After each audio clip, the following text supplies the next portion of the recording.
Chemchemi zote zina nani? Za Mungu. Mungu ndio mwenye kushika chemchemi za maji yote, yanayobubujika, yasiyobubujika, yanaenda kwa kasi na yanaenda taratibu.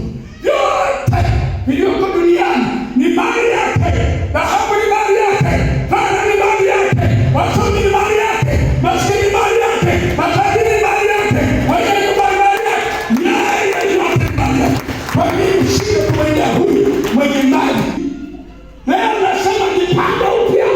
Huu mwaka ni mwaka kutoka Mungu, sio mwaka wa maneno, sio mwaka wa malumbano, sio mwaka wa mambo ya kubembelezana. Huu ni mwaka wa kutafuta Bwana.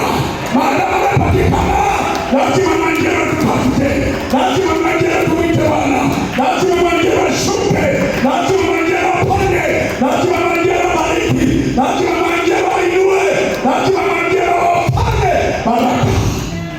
Piga makofi mazuri.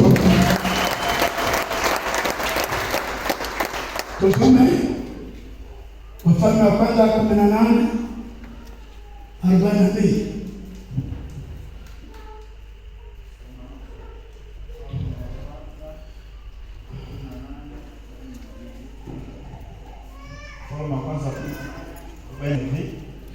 Basi Ahabu akainuka ili ale na kunywa, naye Eliya akapanda juu mpaka kilele cha Karmeli. Eliya alipanda wapi? Juu mpaka kilele cha Karmeli. Akasujudu kifudifudi. Akainama uso mpaka magotini. Akamwambia mtumishi wake, kwea sasa utazame upande wa bahari. Akakwea akatazama na kusema, hakuna kitu. Naye akanena, nenda tena mara 7. Nenda tena mara 7. Akaenda mara ngapi? Mara 7. Mara ya kwanza hakuona kitu. Mara ya pili aliona. Hakuona kitu. Mara ya 3 hakuona kitu. Eliya aliacha kuomba. Aliendelea. Aliacha kuomba. Aliendelea kuomba. Mara ya 4 aliona kitu. Akakata tamaa. Mbona umeomba tu nusu saa ukakata tamaa? Udili mkali kabisa. Lazima uweke nguvu kwenye maombi na kusoma neno. Lazima utake Bwana. Lazima ufike mahala kwamba mimi sina Mungu mwingine anayeweza kujibu mahitaji yangu. Nina Mungu mmoja na anaitwa Yesu Kristo Bwana. Kwa hiyo lazima mwende wewe baba na mtoto. Mwende wewe baba na kazi. Mwende baba wewe na una watoto lakini una biashara. Haleluya. Amen. Haleluya. Amen. Haleluya. Amen. Ikawa mara ya 7 akasema, tazama wingu linatoka katika bahari. Ikawa mara ngapi? Ya 7. Wingu linafanya nini? Linatoka katika bahari. Kwa sababu ya maombi. Sura 5 Yakobo 5:17. Yakobo 5:17. Hapa nasukuma na roho maandiko haya. Yakobo 5:17. Biblia inasema hivi, Eliya alikuwa mwanadamu mwenye tabia moja na sisi. Eliya alikuwa mwanadamu. Sema Eliya alikuwa mwanadamu kama tabia yetu. Eliya alikuwa mwanadamu kama tabia yetu. Akaomba kwa bidii. Akaomba kwa nini? Kwa bidii. Washirika wengi hawataki kufanya kuomba kwa bidii, wanakatisha. Ili mchungaji aombe kwa bidii. Endelea. Akaomba kwa bidii mvua isinyeshe, na mvua haikunyesha juu ya nchi. Akaomba kwa bidii mvua isifanye nini? Isinyeshe. Mvua inyeshe. Mvua haikunyesha kwa muda wa miaka 3 na miezi 6. Na miaka 3 na miezi 6. Akafunga mwanaume mkuu wa Israeli yote. Mwanadamu kama wewe. Anasema alikuwa malaika. Jamani, alikuwa malaika. Kwa nini wewe usifanye hivyo? Unajua tatizo la wengi, tatizo hofu. Hofu, mashaka. Anaomba naona hapa atakaa vizuri. Anaacha kuomba. lakini Elia alikuwa mwanadamu kama wewe, maana alizaliwa na baba na mama, lakini aliamua kumtafuta Bwana. Mtafute Bwana kwa ajili ya watoto wako, mtafute Bwana kwa ajili ya mume au mke wako, mtafute Bwana kwa ajili ya nchi yako. Acha mambo ya ujinga hayo mnasikia kwenye mitandao, Samia amefanya nini? Achana na hiyo, wewe mtafuta Bwana ili aongoze Tanzania. Piga makofi mazuri kwa Bwana. Akaomba tena, mbingu zikatoa mvua, nayo nchi ikazaa. Akaomba tena, Elia yule mtumishi. Mungu asifiwe. Umeisha. Haleluya. Amen. Akaomba tena, mvua zikakataa. Hivi wewe unafikiri unaweza mkiomba Mungu anasema ombeni nanyi mtafanya nini? Bisheni nanyi mtafanya nini? Halafu anasema unikumbushe. Unikumbushe. Hojiane upate kufanya nini? Pewa haki yako. Umewahi kukumbusha Mungu mara ngapi? Amefunga toka asubuhi mpaka jioni. Mungu amefunga wiki ya pili. Siku moja.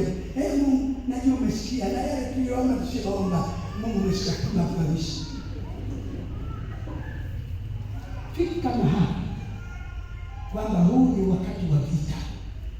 Ni wakati wa kumtafuta Mungu bila nini? Ujizi. Sema hii nataka nisikie. Mungu anajibu au hajibu? Mungu anajibu. Hakuna mtu yeyote aliyemwomba Mungu kwa bidii akashinda. Tuna mabidi wengi wa sana. Na wengine wananiangalia jicho moja. Nimeanza kusema na kasikia ni mchungaji wa nataka kusema. Ambao mgawa nyosha mikono. Nyosha mikono vijana. Wote simama vijana. Simama wote. Wewe rafiki yangu hujafika una umri gani? Unajifanya wewe ni bado mdogo. Nani kakwambia mnakoroma usiku masauti, mabesi nyuma? Haya simama vijana. Tulikuwa tunaingia sana mpaka saa 11. Tunaomba tunakesha. Bwana tumemaliza tutawanyika. Mtaingia utakuta mmoja au sifuri kabisa. Hakuna kijana wala msichana wala mama. Wamama Mungu hapa wengine mnaomba nani? Sina mjanja Mungu. Unisaidie. Soma ile nani Samueli ile kwanza. Sura ya kwanza mstari wa kwanza sana. Samueli. Amen. Wa kwanza sura ya kwanza 7 mpaka ngapi? Tujibu. 8. Mstari wa kwanza mpaka 7. Biblia inasema palikuwa na mtu mmoja, anzia mstari wa 7. Mstari wa 7. 7. Biblia inasema tuna mumewe, tena mumewe akafanya hivyo mwaka kwa mwaka, hapo yule mwanamke alipokwea kwenda nyumbani mwa Bwana, ndivyo yule alivyomchokoza. Basi kwa hiyo yeye akalia asile chakula.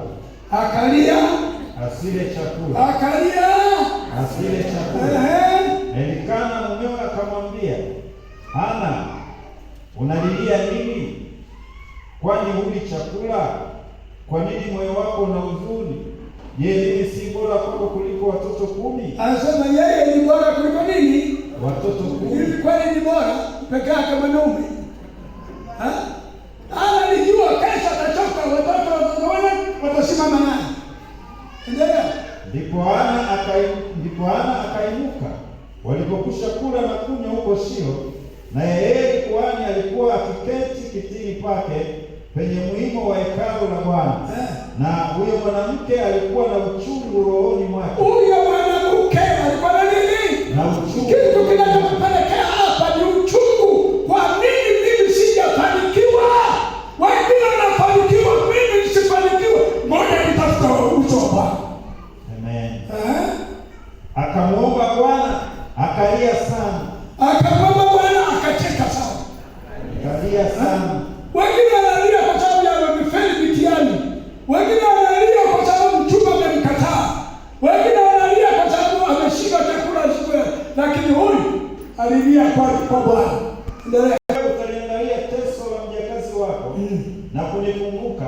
wala usinisahau mimi mjakazi wako. Unakunikumbuka Bwana, sio makasaka, sio mtume, sio nabii. Bwana nakunikumbuka, Bwana nakunikumbuka, Bwana nakunikumbuka, Bwana nakunikumbuka. Naomba leo Bwana kukumbuke, asikumbuke mtume wala makasaka, akukumbuke Bwana wa majeshi, akupe sawa na haja yako, akutembelea asubuhi ya leo, akuinua asubuhi ya leo, akupe mahitaji yako asubuhi ya leo, atembee mbele yako asubuhi ya leo, atangulie mbele yako asubuhi ya leo, akae nawe asubuhi ya leo. Na kunipa mimi mjakazi wako mtoto mume. Na kunipa mjakazi wako mtoto.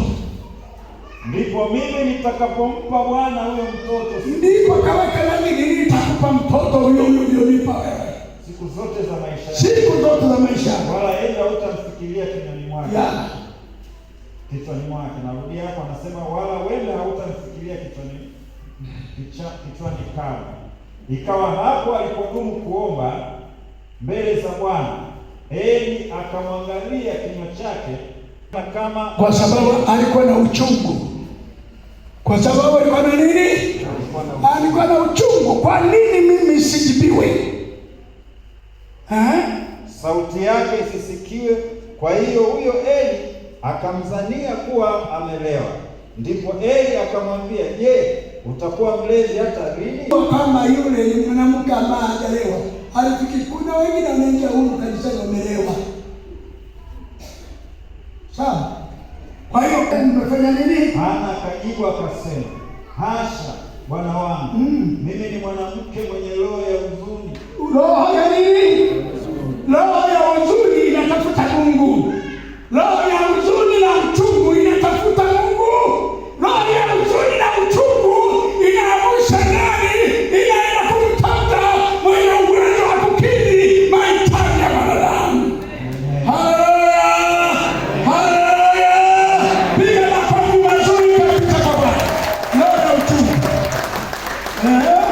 Mimi sikunywa divai wala anasema sikunywa divai, ila nimemimina roho yangu. Nimemimina roho yangu. Mwanamke mwenye mzigo.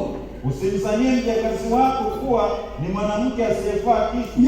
Kwa katika wingi wa kuugua kwangu na kusikitika kwangu, kuugua na kusikitika vilifanya mama huyo mtafute Mungu kwa moyo wake wote.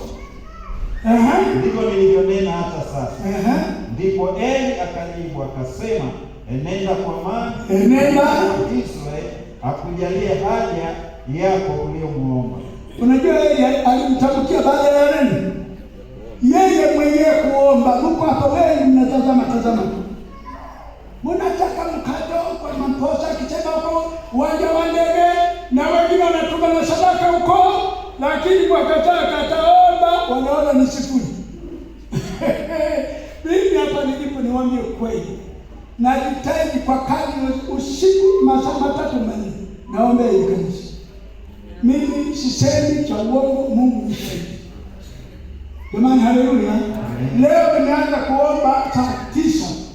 Nimekuja kumaliza saa ngapi? 11. Sawa? Saa ingine naanza saa 8 mpaka 11. Naomba wote. Ili Mungu awainue.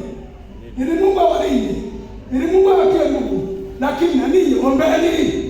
Msitake mpaka nikuombee mimi. Hapana, si sawa. Tuombeane. Paulo anasema naombea kila siku. Na ninyi mniombee na yule mwanamke. Mtuombee ili Mungu atulinde salama. Ili tuendelee kuombea kanisa hili na kusimamia kanisa la Bwana. Haleluya. Tusitupane, tusiachane. Ukitaka kuniacha, si lazima tusadaka wewe niombee. Sawa? Kikubwa niko acha kana waombea kanisa. Mchana na usiku. Na ndio kazi hiyo. Lakini usitake kila siku nikuombea upige usingizi tu. Ukorome kama una kifafa. Utandani kila leo. Kuna wengine wana kifafa vya usingizi.